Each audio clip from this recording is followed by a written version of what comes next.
आज जो मैं आपको बताने वाला हूँ, मार्क माई वर्ड्स, ये चीज़ आपकी पूरी जिंदगी का नक्शा बदल सकती है। एग्जैक्ट वही चीज़ जो खुद क्रिकेटर विराट कोहली ने फॉलो करके खुद को पूरी तरह से ट्रांसफॉर्म कर दिया, यही चीज़ क्रिस्टियानो रोनाल्डो और शाहरुख खान भी फॉलो करते हैं। अगर आप इस वीडियो को बाकी नॉर्मल वीडियोस की तरह ले रहे हो और बीच में छोड़ के जाने वाले हो तो बेशक आप जा सकते हैं, कोई दिक्कत नहीं है। इंटरनेट पे और बहुत सारी वीडियोस पड़ी है, बहुत सारा कंटेंट पड़ा है, जाके देख सकते हो।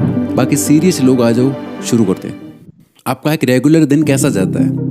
Late me guess. आप सुबह सोकर उठते हैं, अपना फ़ोन उठाते हैं, व्हाट्सएप चेक किया, इंस्टाग्राम चेक किया, इसके बाद टॉयलेट जाते हैं, नहाते हैं, कपड़े पहनकर तैयार होते हैं और नाश्ता करके घर से निकल जाते हैं। आप उसी सेम रास्ते पर चलते हैं, उसी सेम जगह जाकर वही सेम काम करते हैं, उन्हीं सेम लोगों से मिलते हैं जो आपको वही सेम फील करवाते हैं। कुछ लोगों से बचते हैं, कुछ के पास बैठते हैं, अपना कुछ काम होता है तो वो फिनिश करके आप उसी सेम रास्ते से वापस घर जाते हैं, रील्स या शॉर्ट स्क्रॉल करते हैं या कोई मूवी देखते हैं और सो जाते हैं। यही रूटीन आप पता नहीं कितने दिनों से फॉलो करते आ रहे हो और पता नहीं आगे कितने दिनों तक फॉलो करते रहेंगे। इसमें कॉमन क्या है?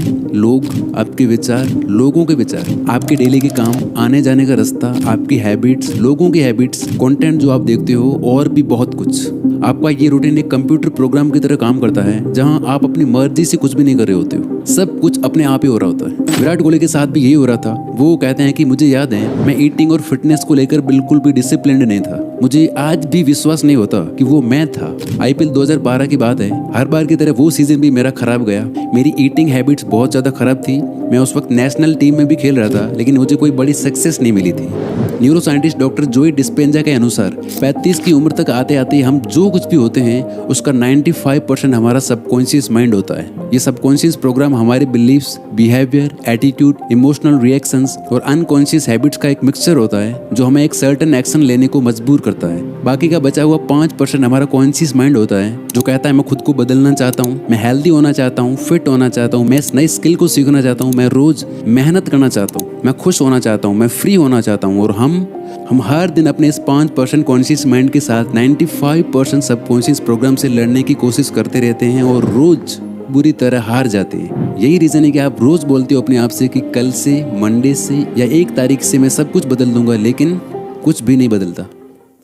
सबसे पहले इस बात को एक्सेप्ट कर लो कि जो लड़ाई आप लड़ रहे हो उसमें आपका हारना तय है। आप अपने सबकॉन्शियस माइंड से नहीं जीत सकते। आपकी लाइफ आपके कंट्रोल में नहीं है, आप बस एक पैसेंजर हो और ये सबकॉन्शियस प्रोग्राम ड्राइविंग सीट पर बैठा हुआ है जो आपको वहीं ले जाएगा जहां ये ले जाना चाहता है, ना कि जहां आप जाना चाहते हो। तो क्या हार मान लें और यही मीडियोकर लाइफ जीते रहें? नहीं। तो उसका सोल्यूशन क्या है? एक ही सोल्यूशन है, जब दुश्मन आपसे ज्यादा ताकतवर हो, जिससे हारना तय हो, उससे लड़ना ही नहीं चाहिए। जब आप लड़ना बंद कर देते हो तो ना कोई हारता है और ना कोई जीतता है। आप सोच रहे होंगे लड़ना बंद कर दिया तो जीतेंगे कैसे?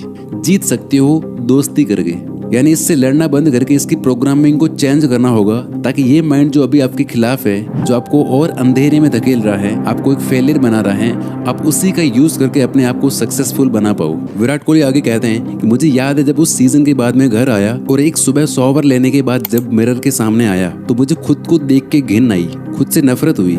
मैंने खुद से कहा कि तू इंडियन इंटरनेशनल क्रिकेट टीम का हिस्सा है, ये सब नहीं चल सकता। और उसके बाद आपको पता है कि सब कुछ बदल गया। विराट कोहली से पहले किसी भी इंडियन क्रिकेटर ने इस लेवल की फिटनेस को नहीं छुआ था। ये चीज इंडियन टीम में विराट ही लाई। इंसान को जानवरों के बीच छोड़ दो तो वो भी जानवर बन जाता है, और जानवरों को इंसानों के बीच छोड़ दो तो उसमें भी इंसानियत आ ही जाएगी। आपने कभी अपनी नेटिव लैंग्वेज बोलना नहीं सीखी, आपने बस अपने आसपास के लोगों को बात करते हुए सुना और आप भी उनकी तरह बोलने लग गई। आप लाइफ में कभी कुछ बड़ा नहीं कर सकते, आप में थोड़ी अक्ल कम है, आप पढ़ाई में कमजोर हो, आप बस इतना ही कमाने के लायक हो, पैसा कमाना बहुत मुश्किल है। ये बातें, इसी तरह की बातें अगर किसी इंसान के लिए नॉर्मल है तो समझ लो उसकी कंडीशनिंग हो चुकी है। उसको प्रोग्राम करके उसका पूरा एक सॉफ्टवेयर बना दिया गया है। एक ही चीज बार बार बोलते या सुनते रहने से आपका ब्रेन उस चीज के लिए कंडीशन हो जाता है। वो कहते हैं ना कि एक झूठ को इतनी बार बोलो कि वो सच लगने लगे। आपका ब्रेन ऐसे हजारों झूठ को सच मानता है और उसी के अकॉर्डिंग आपसे एक्ट करवाता है, जिसका परिणाम ये होता है कि हमारी लाइफ ही वैसी बन जाती है। तो सबसे पहले आपको अपनी इस कंडीशनिंग को चेंज करना होगा। आपको अपने आप को बार बार ऐसी चीजें बोलनी होगी, सुनानी होगी जो आपके लिए फायदेमंद हो और जिन पर आप बिलीव करने लगे। लेकिन अब आपका दिमाग कोई छोटा बच्चा नहीं रहा, ये उन बातों को मान मान के बड़ा हो चुका है। अब इसे कुछ और बोल दिया जाए चाहे वो उसके लिए पॉजिटिव हो या फायदेमंद ही क्यों ना हो, ये उस पर आसानी से बिलीव करने वाला नहीं है। इसलिए आप अपनी कंडीशनिंग करके खुद के अंदर क्या बिलीफ पैदा कर रहे हो, ये आपको बहुत सोच समझ कर डिसाइड करना होगा। कोई हैबिट चेंज करना चाहते हो, कोई लॉन्ग टर्म गोल अचीव करना चाहते हो, हर एक चीज आप चेंज कर सकते हो इस मेथड का यूज करके। बस पहला स्टेप ये है कि आपको अपनी कंडीशनिंग पर विश्वास होना चाहिए कि जो भी आप सोच रहे हो, जो भी आप खुद से बोल रहे हो, वो 100% पॉसिबल है। अभी तक आपने जो किया था वो था अपने माइंड को कन्विंस करना, ना कि खुद को। बहुत से लोग अपने मन को तो कन्विंस कर लेते हैं, लेकिन फिर भी कोई चेंज नहीं आता उनकी लाइफ में। फॉर एग्जाम्पल, ना जाने ऐसे कितने लोग थे जो अपना बिजनेस स्टार्ट करना चाहते थे, अपना यूट्यूब चैनल स्टार्ट करना चाहते थे, कोई नई स्किल सीखना चाहते थे। उन्होंने कई बुक्स पढ़ी, कई वीडियोस देखे, बहुत सारा नॉलेज गेन किया। उनको अपने आइडिया पर पूरा कॉन्फिडेंस होता है, पूरा विश्वास भी होता है कि वो बहुत ही सक्सेसफुल हो जाएंगे। लेकिन इन सब के बाद भी वो नहीं कर पाते, क्योंकि उनका माइंड तो रेडी था लेकिन बॉडी ने अलाउ नहीं किया। सबसे मुश्किल है अपनी बॉडी को ये फील करवाना कि आप जो सोच रहे हो वो एक्चुअल में पॉसिबल है, क्योंकि आखिरकार सारा काम तो आपकी बॉडी को ही करना है ना। सिर्फ इमेजिन करने से कुछ नहीं होने वाला, आपको इमोशनली अपनी बॉडी के अंदर ये फील करवाना होगा। हमारे ब्रेन की लैंग्वेज है थॉट्स और हमारी बॉडी की लैंग्वेज है फीलिंग्स। अगर आप किसी चीज को अपने दिल में फील नहीं कर सकते तो आप उस पर एक्ट भी नहीं कर सकते। ऐसा कितनी बार हुआ है कि कोई चीज इतनी ज्यादा टेस्टी लग रही होती है, आपका बहुत मन कर रहा होता है उसे खाने का, लेकिन आपका पेट फुल होता है, आपको भूख नहीं होती है, फिर आप उसे हाथ तक नहीं लगाते। इसी तरह जो चीज आप पाना चाहते हो, आपको उससे पाने की भूख होनी चाहिए। आपके अंदर स्ट्रॉन्ग फीलिंग्स होनी चाहिए, जस्ट लाइक विराट कोहली। जैसा उन्होंने खुद को देख के पूरी तरह से फील करते हुए कहा था कि अब ये नहीं चल सकता, मुझे सब कुछ बदलना ही पड़ेगा। फीलिंग्स और इमोशंस के जरिए आपकी बॉडी आपकी दी हुई सिग्नल्स को समझ पाती है और एक्शंस लेना बहुत ईजी हो जाता है आपके लिए। अगर आप अपने विजन के बारे में कुछ फील नहीं कर रहे हो, इसका मतलब है कि आपकी बॉडी आपके माइंड के सिग्नल्स को रिसीव नहीं कर पा रही है, जिस वजह से आप एक्शंस ही नहीं लोगे।